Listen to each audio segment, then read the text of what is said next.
Iran और Israel के बीच जारी जंग की तपिश अब दुनिया भी झेलेगी। ईरान के परमाणु ठिकानों पर अमेरिका के भीषण हमले के बाद इस्लामिक गणराज्य ने हॉर्मुज स्ट्रेट को बंद करने की धमकी दी है। हॉर्मुज स्ट्रेट फारस की खाड़ी को अरब सागर और हिंद महासागर से जोड़ता है। यह मार्ग वैश्विक तेल व्यापार का एक महत्वपूर्ण गलियारा है।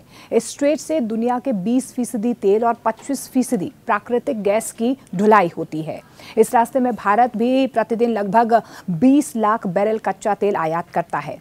ईरान की तरफ से इस स्ट्रेट को बंद करने की धमकी ने भारत सहित कई देशों में चिंता और ज्यादा बढ़ा दी है। लेकिन क्या ये धमकी वाकई भारत की ऊर्जा सुरक्षा को खतरे में डाल सकता है? ये सबसे बड़ा सवाल है।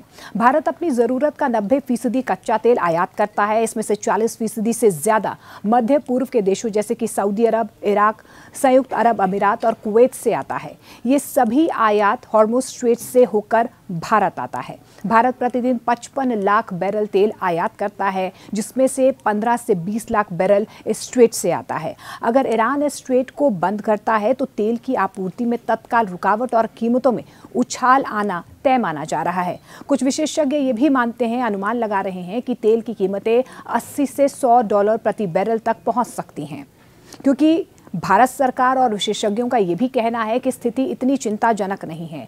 केंद्रीय पेट्रोलियम और प्राकृतिक गैस मंत्री हरदीप सिंह पुरी ने आश्वासन दिया है कि भारत ने पिछले कुछ वर्षों में अपने तेल आपूर्ति में काफी विविधता लाई है, यानी कि कई ऑप्शंस भारत के पास हैं।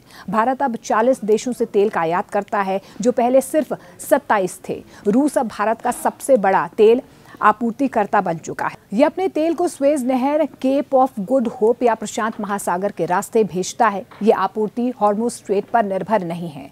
जून 2025 में भारत ने रूस से 21 से 22 लाख बैरल प्रतिदिन तेल आयात किया है, जो मध्य पूर्व के कुल आयात को पार करता है। इसके अलावा अमेरिका, ब्राजील, नाइजीरिया और अंगोला जैसे देशों से भी आयात बढ़कर भारत इस कमी को पूरा कर सकता है। यानी कि भारत के पास पूरा स्टॉक है, भारत में कोई कमी नहीं होगी। भले ही ये थोड़ा महंगा पड़े, लेकिन भारत ने अपने विकल्प जो हैं वो तैयार कर लिए हैं।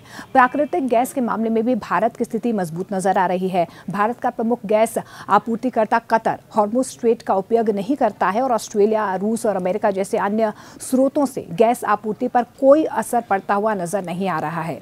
भारत के पास 74 दिन की खपत के लिए तेल और पेट्रोलियम उत्पादों का भंडार भी है, जिसमें 9.5 दिन का रणनीतिक भंडार शामिल है। यह आपात स्थिति में मांग को संभालने के लिए पूरा है, यानी कि पर्याप्त है। 3 से 4 गुना आपको बता दें, हालांकि शिपिंग लागत जरूर हो जाएगी, थोड़ी चुनौतियां जरूर हैं, लेकिन भारत की तरफ से कहा जा रहा है कि टेंशन लेने की जरूरत नहीं है।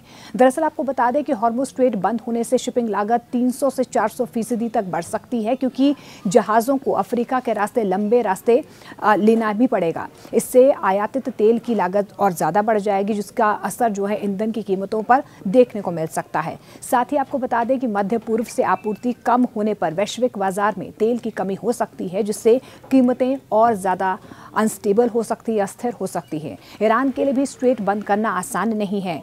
ये उसके अपने तेल निर्यात को रोक देगा, जो उसकी अर्थव्यवस्था के लिए, इकोनॉमी के लिए नुकसानदायक हो सकता है। साथ ही अमेरिका और अन्य पश्चिमी नौसेनाओं की मौजूदगी इसे और जटिल बनाती है, कठिन बनाती है। विशेषज्ञों का ये भी मानना है कि ईरान की यह धमकी रणनीतिक दबाव बनाने की कोशिश है, ना कि तत्काल प्रभाव से कोई कार्रवाई उसकी तरफ से की जाएगी। कुल मिलाकर भारत की विविध आपूर्ति और रणनीतिक भंडार उसे तत्काल संकट से बचाने में सक्षम है, लेकिन लंबे वक्त तक स्ट्रेट बंद रहने से कीमतों में वृद्धि होगी, आर्थिक दबाव जो है वो बढ़ सकता है। सरकार को स्थिति पर कड़ी नजर रखनी होगी और वैकल्पिक रास्तों को और ज्यादा मजबूत करना होगा।